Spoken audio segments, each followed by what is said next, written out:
ကဘာကြီးမှာတကူအရှိဆုံးနေရာစัจ java လာတစ်ခုလုံးမှာတကူအရှိဆုံးနေရာဘယ်နေရာလဲလို့မေးရင်အသင်းတော်ဖြစ်တယ်အသင်းတော်ဟာဘလောက်တကူကြီးလဲဆိုတော့စာဒံမနတ်ရှုံးနေတဲ့နေရာဖြစ်တယ်ဖခင်နာမဘုန်းကြီးပါစေဒါဆိုကျွန်တော်တို့ယုံကြည်သူတွေအပတ်တိုင်းယုံကြည်သူတွေအပတ်တိုင်းဘယ်နေရာမှာတွေ့ဆုံပြီးတော့မိတ္တာရဖွဲ့ပြီးတော့ဝတ်ပြုကူးကွယ်ရမလဲဆိုတော့အသင်းတော်မှာဖြစ်တယ်အသင်းတော်ဆိုတာဒီနေ့ယုံကြည်သူတွေအားလုံးစုဝေးချီးမွမ်းကူးကွယ်တဲ့အရက်စုဝေးတဲ့နေရာကိုဘာလို့ခေါ်လဲအသင်းတော်ဒါကြောင့်ဒီအသင်းတော်မှာပါဝင်တဲ့ယုံကြည်သူမိဘညီကိုမောင်မတွေစာဒမနာရှုံးနိမ့်သွားပြီဘုရားနာမဘုန်းကြီးပါစေဒါကျွန်တော်တို့ရဲ့အသက်တာအမြဲတမ်းအသင်းတော်မှာရှိရမယ်ယုံကြည်သူတွေအချင်းချင်းမိတ္တာရဖွဲ့ခြင်းရှိရမယ်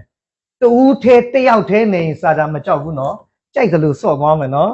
အခုယုံကြည်သူအချင်းချင်းမိတ္တာရမဖွဲ့တဲ့လူတွေအသင်းတော်မှာစုဝေးပြီးတော့ကူးကွယ်ခြင်းမလုပ်တဲ့သူတွေရဲ့အသက်တာကိုကြည့်ပါဦးအားလုံးရှုံနေတဲ့အသက်တာတွေကြဆုံးတဲ့အသက်တာတွေဖျူဖျဲဖြစ်တဲ့အသက်တာတွေရှိတာဘာကြောင့်လဲစာတန်ကတယောက်ချင်းဆိုရင်သူဂရုတော်မစိုက်ဘူးဒါကြောင့်အသင်းတော်ဆိုတာကဒီနေ့ယုံကြည်သူတွေစုဝေးပြီးနေတဲ့အရာဝတ်ပြုကူးကွယ်တဲ့အရာစုဝေးတာကိုဘာလို့ခေါ်လဲအသင်းတော်ဖြစ်တယ်ဒါကြောင့်ကျွန်တော်တို့ယုံကြည်သူတွေအသင်းတော်မှာစုဝေးဖို့အတွက်လိုအပ်တယ်ဆိုတဲ့အရာကိုကျွန်တော်တို့နှလုံးသွင်းဖို့အတွက်တမန်ကျမ်းစာလေးကိုဖတ်ခြင်းနဲ့ဟေဘရဲအခန်းကြီး30အပိုင်ငယ်38ဖြစ်တယ်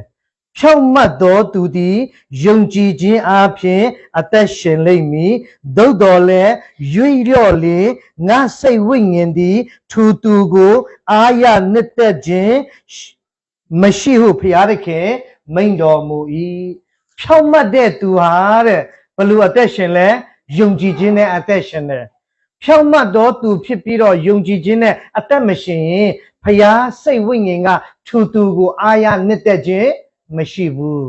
ဖြောင့်မတ်သောသူဆိုတာကဘလူလူလဲဆိုတော့အာဒံနဲ့ဧဝကိုထာဝရဘုရားကဖန်ဆင်းတယ်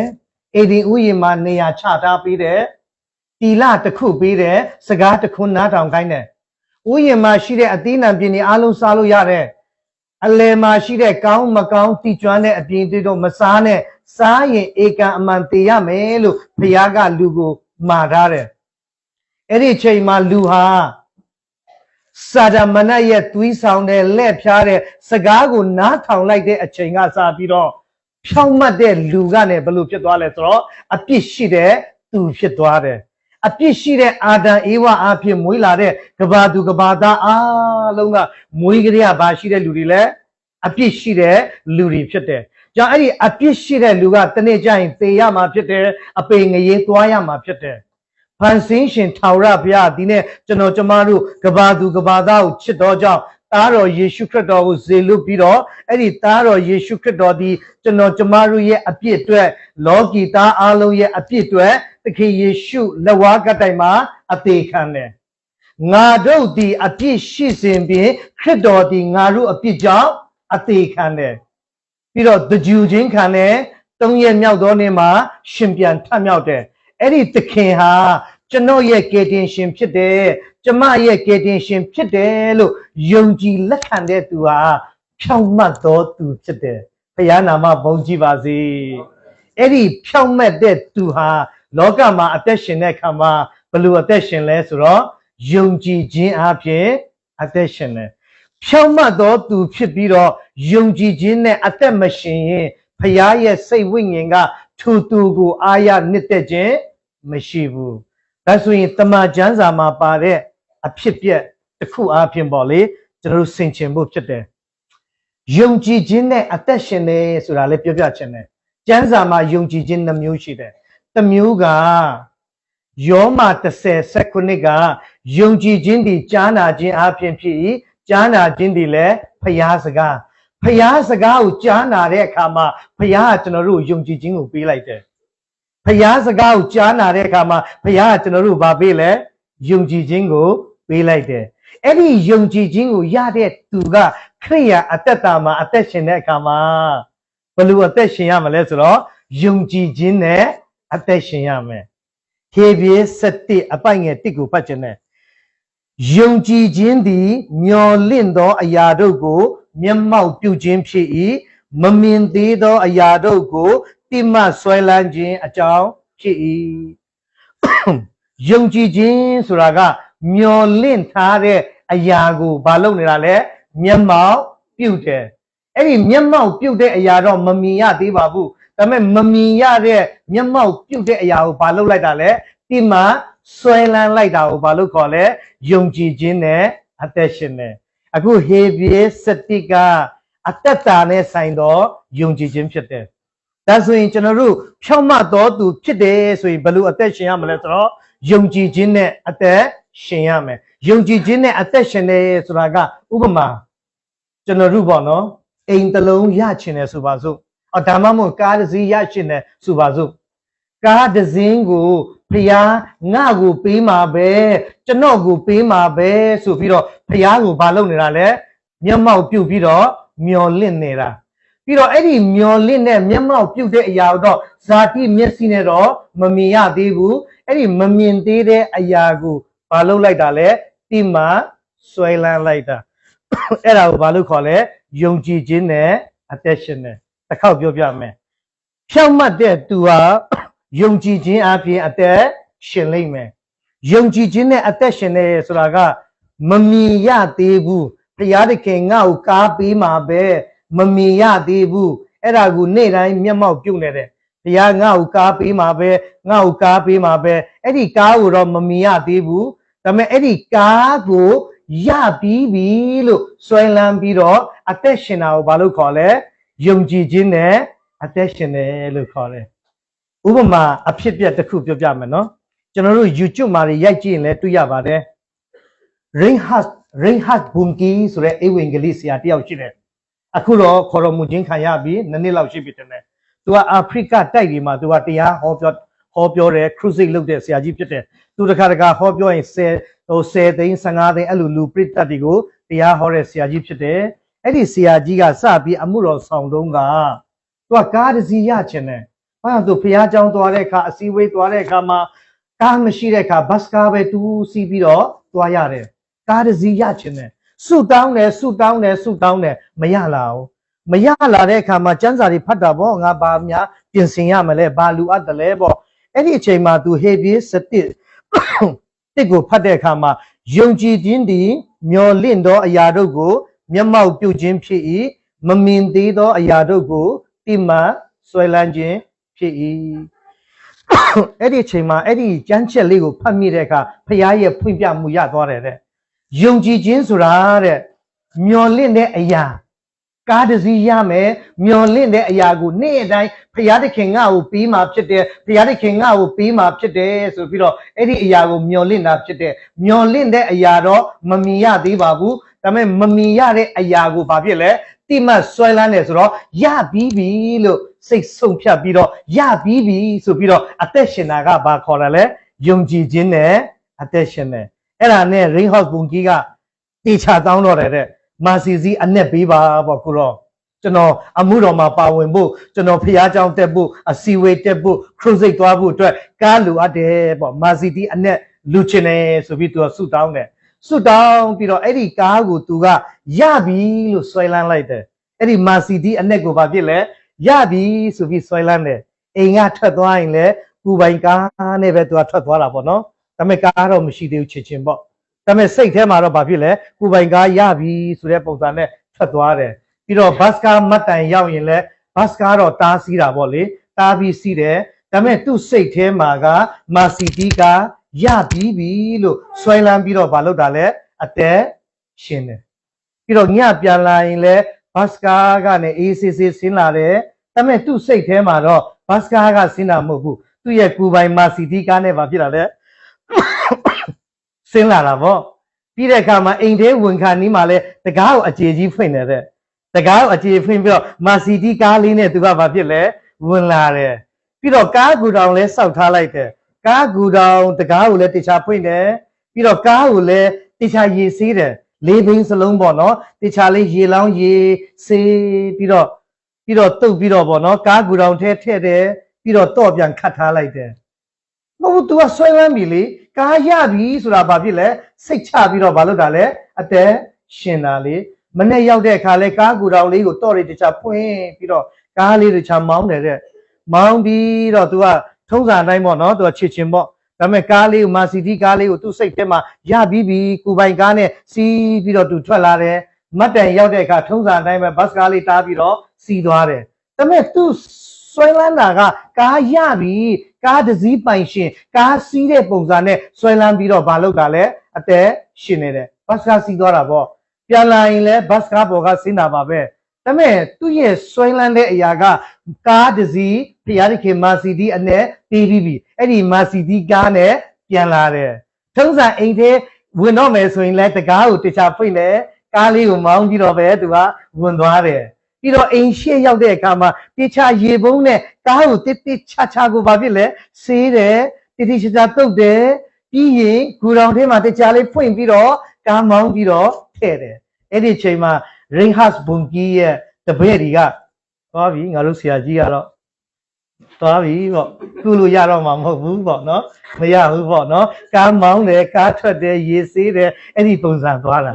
အခုကျမ်းစာကပြောတယ်လေယုံကြည်ခြင်းဒီမျော်လင့်သောအရာတို့ကိုမျက်မှောက်ပြုခြင်းဖြစ်၏မမြင်သေးသောအရာကိုဘာလုပ်တာလဲဒီမှာဆွဲလန်းပြီးရပြီဆိုတဲ့စိတ်ချမှုနဲ့ဘာလုပ်တာလဲအသက်ရှင်တာတိတ်မရှင်ရဘူးတဲ့မကြခင်မှာပဲတဲ့ဂျာမနီဖြစ်မှာပေါ့မာစီတီကုမ္ပဏီကနေဘုံကြီးကိုဖုံးဆက်တယ်တဲ့ဆရာဘုံကြီးဟုတ်ပါသလားဟုတ်ပါတယ်ပေါ့ဆရာတဲ့ဘာမှမငင်းနဲ့နော်တဲ့ကျွန်တော်ကုမ္ပဏီထဲကတဲ့ဦးဖြတ်ဖြတ်ထွက်တဲ့မာစီတီအနက်ကိုလူမဲ့ဆရာကြီးမငင်းနဲ့နော်တဲ့အဲ့ဒီကုမ္ပဏီကနေသူတို့ရဲ့အကုန်ကြနဲ့ဆရာကြီးကိုကားပူပေးတယ်တဲ့ချစ်တော်မိသားစုတို့ဖြောင့်မတ်တော်သူဟာဘလို့အသက်ရှင်တယ်လဲယုံကြည်ခြင်းနဲ့အသက်ရှင်တယ်သခင်ယေရှုလည်းခဏခဏပြောပါတယ်သင်ဒီယုံနိုင်သလားတဲ့သင်ဒီယုံနိုင်သလား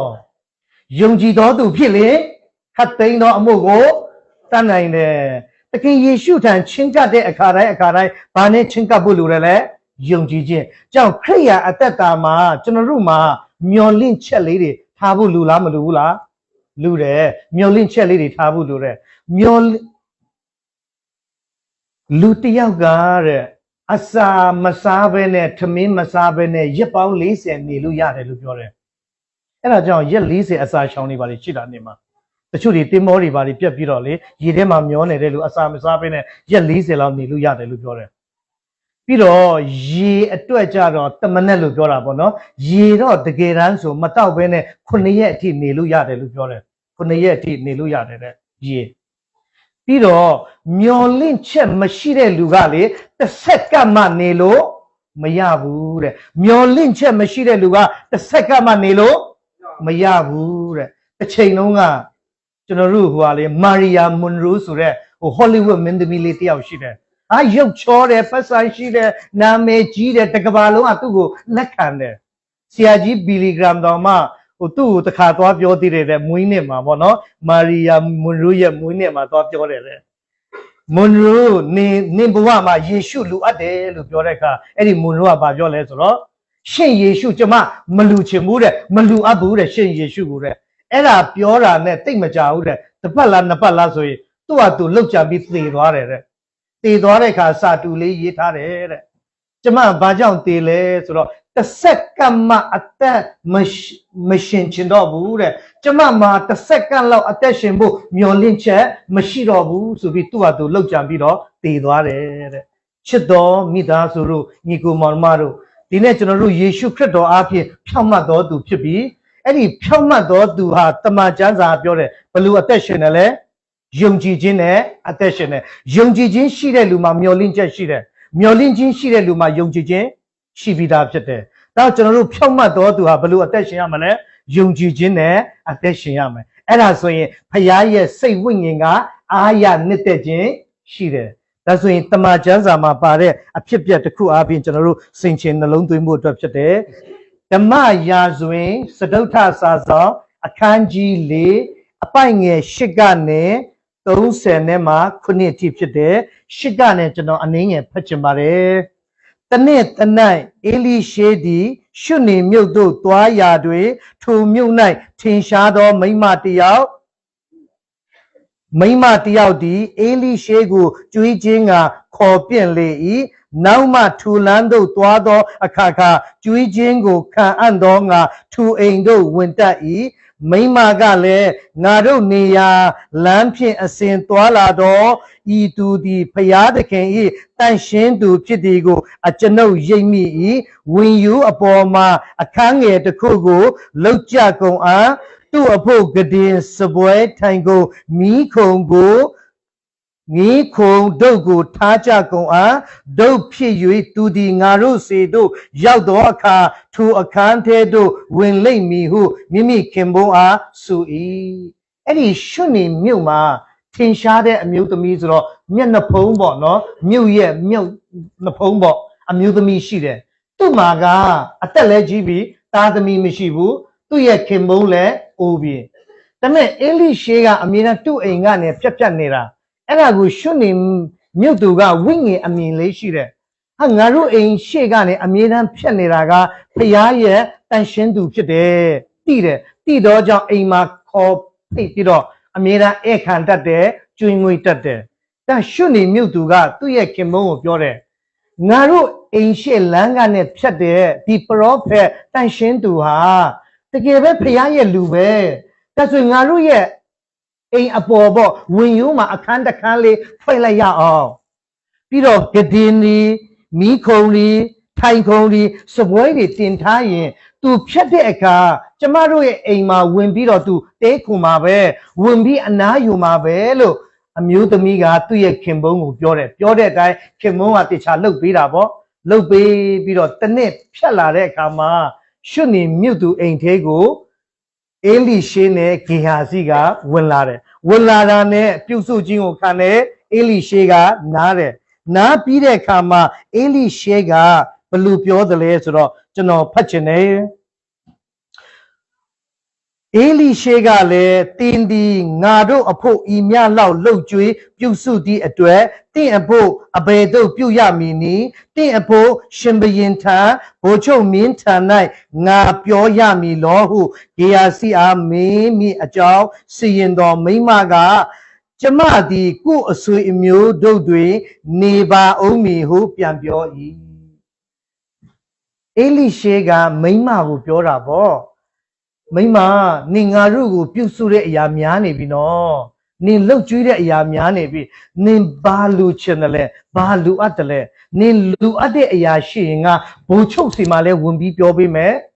ပြီးတော့ဘယင်စီမှာလဲဝင်ပြီးတော့ပြောပေးမယ်လို့ပြောတော့အမျိုးသမီးကလေဘာယုံကြည်ခြင်းမှမရှိဘူးမျှော်လင့်ခြင်းမှမရှိဘူးဘာပြောတယ်လဲဆိုတော့ကျမတခင်ကျမဘာမှမလူအပ်ဘူးကျမအဆွေအမျိုးနဲ့ပဲနေပါရစေ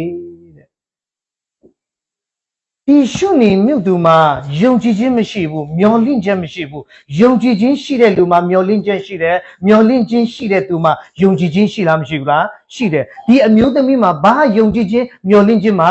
မရှိဘူးအမှန်မှပြောရမှာပေါ့အခုကျွန်တော်တို့ပုံစံဆိုရင်တော့ပြောမှာလေတကယ်လို့ prophet တယောက်ကကျွန်တော်တို့ပြောမယ်လေနင်းမှာဘာလူအပ်တယ်လဲငါရှင်ဘရင်စီဝင်ပေးမယ်ဘိုလ်ချုပ်တွေစီဝင်ပေးမယ်ဘာလူအပ်တယ်လဲလို့ပြောရင်ကျွန်တော်တို့ပြောမှာပဲ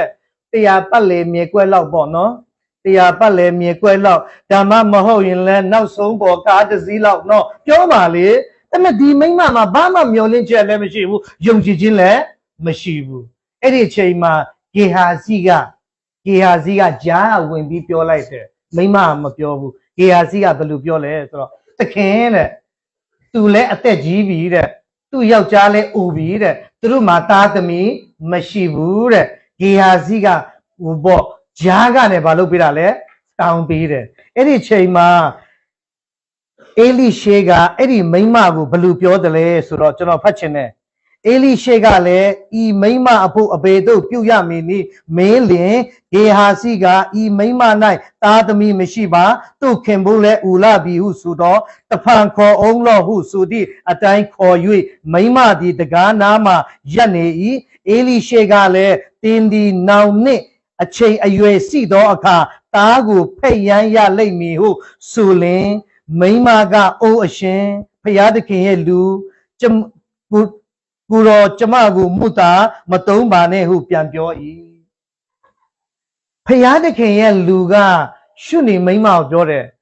ရှုနေမိန်းမနောင်နှစ်ဒီအချိန်ကျရင်တားယောက်ျားတစ်ယောက်ကိုဖက်ရမ်းရလိမ့်မယ်လို့ပြောတော့အာမင်ဟာလေလုယာအာမင်လို့ရမှာလေမလို့ဘူးအိုးအရှင်ဖျားသခင်ရဲ့လူကျမကိုမူတာမတုံးပါနဲ့မတုံးပါနဲ့တဲ့ကြည်စမ်းသူ့မှာယုံကြည်မျှော်လင့်ခြင်းဘလောက်ရှိတာလဲပေးတာကိုတောင်မှယူတတ်သလား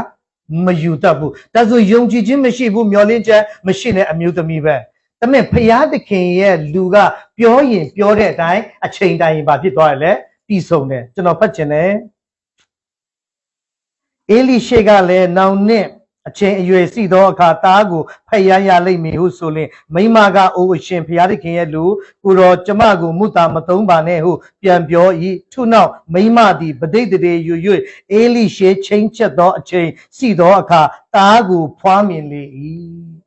မယုံတော်လဲဘုရားသခင်ရဲ့စကားဘုရားသခင်ရဲ့လူပြောတဲ့စကားရှိသောကြောင့်အချိန်တန်တဲ့အခါမှာပဋိသန္ဓေယူတယ်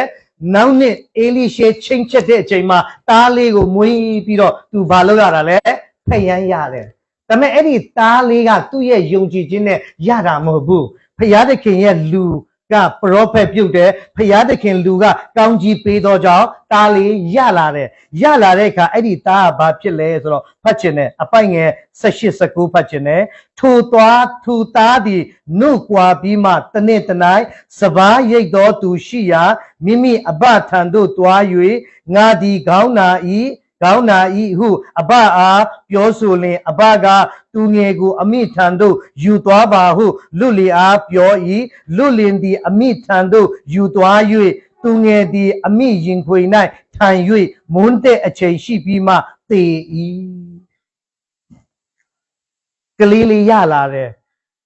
လာတဲ့အခါမှာသူ့အဖေကလေတော်ခေါ်သွားပုံရတယ်နှုတ်ကွာပြီးမှပေါ့နော်လေတော်ခေါ်သွားတယ်ပြီးတော့လေတော်ရောက်တော့အဲ့ဒီကလေးလေးသားလေးပေါ့နော်အဖေတဲ့ခေါင်းနာတယ်တဲ့နှစ်ခါပဲပြောတယ်အဖေခေါင်းနာတယ်တဲ့အဲ့ဒါနဲ့အဖေကသူ့ရဲ့လူလင်ကိုသူ့အမေစီခေါ်သွားပေးလိုက်တယ်သူ့အမေစီလဲရောက်ရောအိမ်ရောက်ပြီးအမေရဲ့ရင်ခွင်ထဲမှာထိုင်ချလိုက်တာနဲ့ကလေးကဘာဖြစ်လဲသေသွားရောအဲ့ဒီကလေးကဥနောက်သွေးကြောပြတ်တာများရှိတာလားဥနောက်ကင်ဆာများဖြစ်တာလားသွေးများတူးသလားတော့မသိဘူးကလေးရဲ့အဆူအရတော့ခေါင်းနာတယ်ဆိုပြီးဘာဖြစ်လဲသေသွားရောဘာကြောင့်သေတယ်လဲဆိုတော့ဘုရားသခင်ရဲ့လူကတောင်းကြီးပေးတဲ့အခါမှာအာမင်ယေရှုတင်တယ်ဆိုပြီးတော့မယူဘူးဘုရားသခင်ရဲ့လူကျမကိုမွတ်တာမတုံးပါနဲ့လို့သူငင်းခဲ့တဲ့အတွက်ကြောင့်တားလေးတော့ရပါတယ်အဖတ်မတင်ဘူးနှုတ်ကွာပြီးမှဘာဖြစ်သွားရလဲသေသွားတယ်ဖြောင့်မတ်သောသူဟာယုံကြည်ခြင်းနဲ့အသက်မရှင်တဲ့အခါမှာဖခင်ရဲ့စိတ်ဝိညာဉ်ကထိုသူကိုအာရနှစ်သက်ခြင်းမရှိဘူးလို့ပြောတဲ့အတိုင်းဆုံးရှုံးသွားတယ်သေပြီးနောက်ပိုင်းမှာအဲ့ဒီအမျိုးသမီးရှုနေမိန်းမကယုံကြည်ခြင်းတွေဖြစ်လာတယ်မျော်လင့်ခြင်းတွေဖြစ်လာတယ်ကျွန်တော်ဖတ်ချင်တယ်အမိသည်မြို့ရိုးပေါ်သို့တက်၍အလောင်းကိုဖျားသခင်ဤ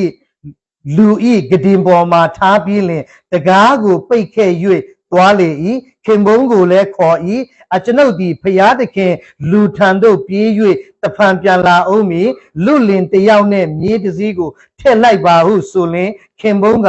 အဘဲကြောင့်ယနေ့သွားခြင်းသည်လက်စားနှင့်မဟုတ်ဥပုပ်နှင့်လည်းမဟုတ်ဟုဆိုသောမိန်းမကကောင်းပါလိမ့်မည်ဟုပြန်ပြော၏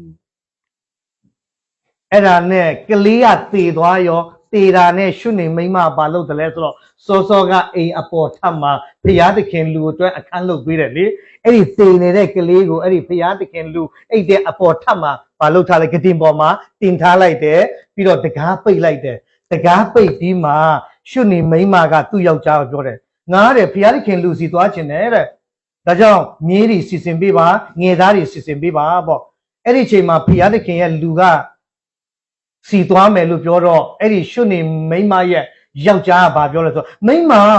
ဒီနေ့လက်ဆန်းနေလည်းမဟုတ်ဘူးလှပြည့်နေလည်းမဟုတ်ဘူးဘာကြောင့်သွားချင်ရတာလဲပေါ့ ဒါမဲ့မိမကပြောလိုက်တယ်ငါသွားရင်တဲ့ကောင်းပါလိမ့်မည်တဲ့ငါသွားရင်ဘာဖြစ်မလဲကောင်းပါလိမ့်မည်မိမသူ့ယောက်ျားအောင်မပြောဘူးနော်အမှန်မှကလေးကဘာဖြစ်နေပြီလဲသေနေတယ်ကလေးသေနေပြီလို့ယောက်ျားကိုပြောလိုက်ရင်တေချာပေါက်ယောက်ျားဖိတ်စာရိုက်မယ်အခေါင်းရိုက်မယ်ရက်ရွာတွေလူတွေခေါ်ပြီးဆုတောင်းပြီးတော့မြေကြီးထဲအပ်တော့မှာလေဒါကြောင့်ယောက်ျားကိုမပြောဘူးဖယားသခင်လူရဲ့ကတင်ပေါ်မှာတင်ထားတယ်ငါဖယားသခင်လူစီသွားမယ်သွားရင်ကောင်းမယ်လို့ပြောလိုက်တယ်အဲ့ဒါနဲ့ဖယားသခင်ရဲ့လူကဘာလုပ်တယ်လဲဆိုတော့ဖယားသခင်လူရှိတဲ့နေရာရှုနေမိမသွားတယ်သွားပြီးတော့ဖယားသခင်လူရှိတဲ့ကရေမေရတောင်ပေါ်ကိုရောက်တော့မယ်ကျွန်တော်ဖတ်ချင်တယ်မြေကိုကုန်းနေတင်ပြီးမှကျွန်ကိုခေါ်၍နင်သွားလော့ငါပြောလင်ငါကြောင့်အသွားမနှင်းစေနဲ့ဟုကျွန်အားမာထားသဖြင့်ခရီးသွား၍ဖျားသခင်လူရှိရာကရေမေလတောင်ပေါ်သို့ရောက်ဒီကိုဖျားသခင်ရဲ့လူသည်အဝေးကမြင်လေမိမိကျွန်ကေဟာစီကိုခေါ်၍ရှုနေမြုပ်သူမိမလာဤပြေး၍ခရီးဦးကျူပြုတ်လေပူတိုင်မာဤလော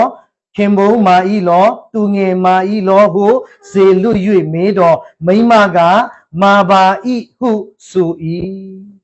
အဲ့ဒါနဲ့ကရေမေလတောင်ပေါ်ပေါ့ဘုရားသခင်ရဲ့လူအေလိရှေရှိတဲ့နေရာမိမကရောက်သွားရောရောက်သွားတဲ့အခါမှာအေလိရှေရဲ့ကျွန်ကိုအေလိရှေကမာလိုက်တယ်ဟိုမှာတဲ့ရှုနေမိမလာပြီတဲ့သွားခီးဦးကျူလိုက်တဲ့ပြီးတော့ကျူတာနဲ့မေးလိုက်နော်ကိုယ်တိုင်ကျမ်းမာသလားယောက်ျားကျမ်းမာသလားကလေးကျမ်းမာသလားလို့မေးတဲ့အခါမှာဂေဟာစီကလာကျူပြီးတော့မေးတဲ့အတိုင်းဘလို့ဖြေတယ်လဲဆိုတော့ကျမလည်းကျမ်းမာတယ်ယောက်ျားလည်းကျမ်းမာတယ်ကလေးလည်းဘာဖြစ်လဲကျမ်းမာတယ်အဲ့ဒါကယုံကြည်ခြင်းနဲ့ဘာလို့တာလဲဖြေလိုက်တဲ့အရာဖြစ်တယ်ချစ်တော်မိသားစုတို့ဒီနေ့ကျမတို့ယုံကြည်သူတွေက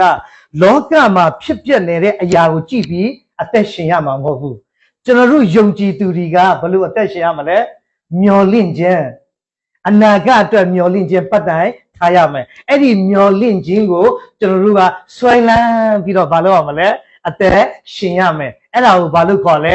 ယုံကြည်ခြင်းနဲ့အသက်ရှင်တယ်လို့ပြောတယ်အမှန်တကယ်မိမပြောတင်တာကလေကိုယ်တိုင်မာဤလောခင်ဘုံနာဤလောမာပါတယ်ကလေးမာဤလောဟုတ်ကဲ့မာပြီးတော့တေပြီးတော့တောက်နေပါတယ်ဖြေရမှာလေဒါပေမဲ့အဲ့ဒီပုံစံနဲ့ဖြေသလားမဖြေပါဘူးဘယ်လိုဖြေလဲကျမ်းမာတယ်တဲ့ကလေးလေးသေသွားတဲ့နောက်ပိုင်းမှာသူ့မှာယုံကြည်ခြင်းတွေဖြစ်လာလားမဖြစ်လာဘူးလားကြောင့်မိခင်ကကလေးကိုသေတယ်လို့မမြင်တော့ဘူးကျမ်းမာတယ်လို့မြင်တယ်အဲ့ဒါကယုံကြည်ခြင်းနဲ့ဘာလို့တာလဲအသက်ရှင်တာဖြစ်တယ်အဲ့ဒီချိန်ကျမှကရေမေလတောင်ပေါ်မှာဘုရားသခင်လူအေလိရှေရှိတဲ့နေရာကိုရှုနေမိမကရောက်သွားပြီးပြောတာပေါ့တခင်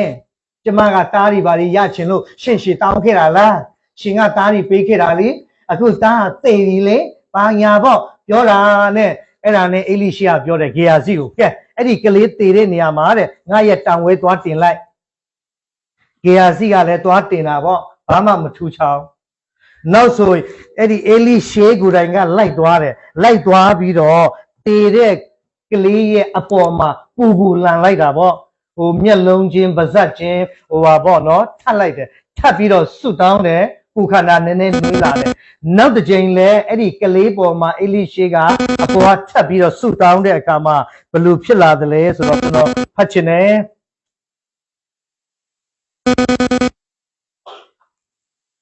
ဟုတ်ပြီသူ့အပေါ်၌အဲ့ကလေးရဲ့နှုတ်ခြင်းမျက်စိချင်းလက်ချင်းထပ်၍သူငယ်အပေါ်မှာကိုလန်သည်ဖြစ်သူငယ်အသားသည်နွေးစာရှိ၏တဖန်ဆင်း၍အခန်းထဲမှစင်ကြံသွားပြီးလင်ချင်းက၍သူငယ်အပေါ်မှာကိုလန်သည်ဖြစ်သူငယ်သည်ခုနှစ်ကြိမ်ခြေဆပ်၍မျက်စိကိုဖွင့်၏အေလိရှေကဂေဟာစီကိုခေါ်၍ရှုနေမြုပ်သူမိမကိုခေါ်လိုက်ဟုဆိုဒီအတိုင်းခေါ်၍သူသည်ရောက်လာတော့အခါအေလိရှေကသင်၏သားကိုချီယူသွားလော့ဟုဆို၏မိမသည်အထဲသို့ဝင်၍မြေပေါ်မှပြုတ်ဝဦးချပြီးလင်သားကိုချီယူထွက်သွားလေ၏ဖျားနာမဘုန်းကြီးပါစေ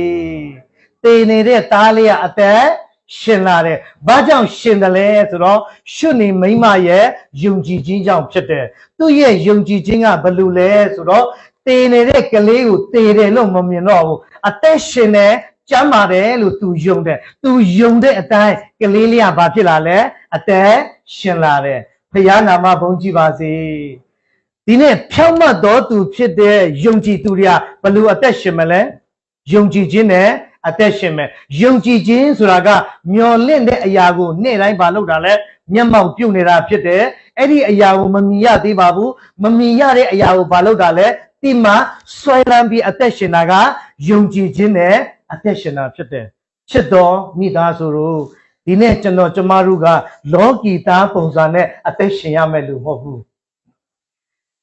ကျမ်းစာဖတ်ကြည့်ကမ္ဘာလောကကြီးကတရက်ပြီးတရက်ဘာလုပ်တော့မှလဲတာ၍တွာ၍စူးလာတော့မယ်မဿဲ24မှာဖတ်ကြည့်ပါသခင်ယေရှုကနောင်ဖြစ်မဲ့အရာတွေအလုံးပြောပြီးသားပါတရက်ပြီးတရက်ဘာလုပ်တော့မှလဲစူးလာတော့မယ်လောကီသားတွေကစိုးရိမ်နေတယ်လောကီသားတွေကပူပန်နေတယ်လောကီသားတွေကကြောက်ရွံ့နေကြတယ်သူတို့မှာအဖြေမရှိဘူးသူတို့မှာမျှော်လင့်ချက်မရှိဘူးယုံကြည်သူဖြစ်တဲ့သင်နဲ့ကျွန်ုပ်ကယေရှုခရစ်တော်အားဖြင့်ဖြောင့်မတ်တော်သူဖြစ်ပြီးဖြောင့်မတ်တော်သူဖြစ်သောကြောင့်နေ့စဉ်နေ့တိုင်းအသက်ရှင်တဲ့အခါမှာဘယ်လိုအသက်ရှင်ရမလဲယုံကြည်ခြင်းနဲ့အသက်ရှင်ရမယ်ယုံကြည်ခြင်းဆိုတာကမျော်လင့်သောအရာကိုမျက်မှောက်ပြုခြင်းဖြစ်၏မမြင်သေးသောအရာကိုတိမှ